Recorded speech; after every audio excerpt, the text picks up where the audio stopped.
Hello netizen, welcome to my YouTube channel, Pinchick Vlog. I'm here now in Trans Island China Link. Yan. Pag gusto nyo mag-bus papuntang China, pwede nyo rin po itong gamitin. Kasi dito, meron silang transportation and then, syempre, pagdating nyo ng border din, kailangan nyo pa rin ng document nyo, yung kanyang passport, yung ID, Hong Kong ID, or whatever document you needed for going out to China. So, we're going out to China, part ng Shenzhen to, pero another area, at saka another way of transportation. Here in Xiongwan, exit din ng MTR, at makikita nyo po, ito ay Trans Island China Link. Yan, nasa first floor. Oh, actually, ano dito ito, ground floor ito, kasi ayan, oh, ayan yung ano namin, ayan yung, So, it's in the ground floor. Ayan, oh. Kaya na kasi galing ako sa MTR, kaya nag-exit di ako. So, pag magbabas kayo dito sa Xiongwan, makikita nyo rin dito. Kasi ito yung papunta sa Macau Ferry.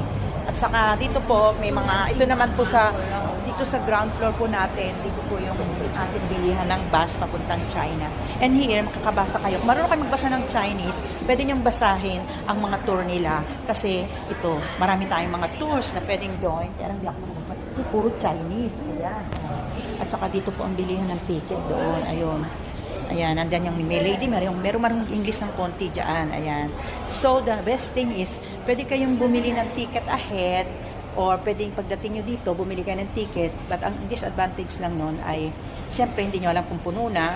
So, next na naman kayo sasakay. Pero every 20 minutes sila ang bus nila. So, okay lang naman. Pag na-miss nyo isang bus, sa next bus kayo sumakay. Ayan. So, ayan po. At makikita nyo, marami silang, ayan o, kumabasa, yung mga Chinese yan eh. O, basahin nyo na lang. Ayan. Kung saan gusto nyo mag-travel in China.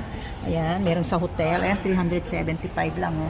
Ito, 350 o. Pag gusto nyo sa hotel at konting sarap mag-enjoy sa pagkain or pag gusto nyo magpamassage, mag-nail polish or whatever. Ayan. Ito, 290 o. Sa hotel din. 198 o. Ayan. 177. So, depende sa araw, kung ilang araw at depende din kung anong package ang kunin niyo. So, dito direct na kayo. Ayan, oh. Ayan, bibili na lang. At saka may upuan sila doon. Para pag hihintay, nakaupo kayo, hindi kayo nangangawit. Okay?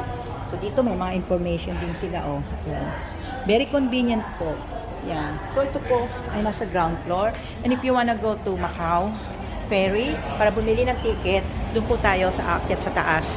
Kasi ito rin po yung exit D ng Xiongwan, ng MTR.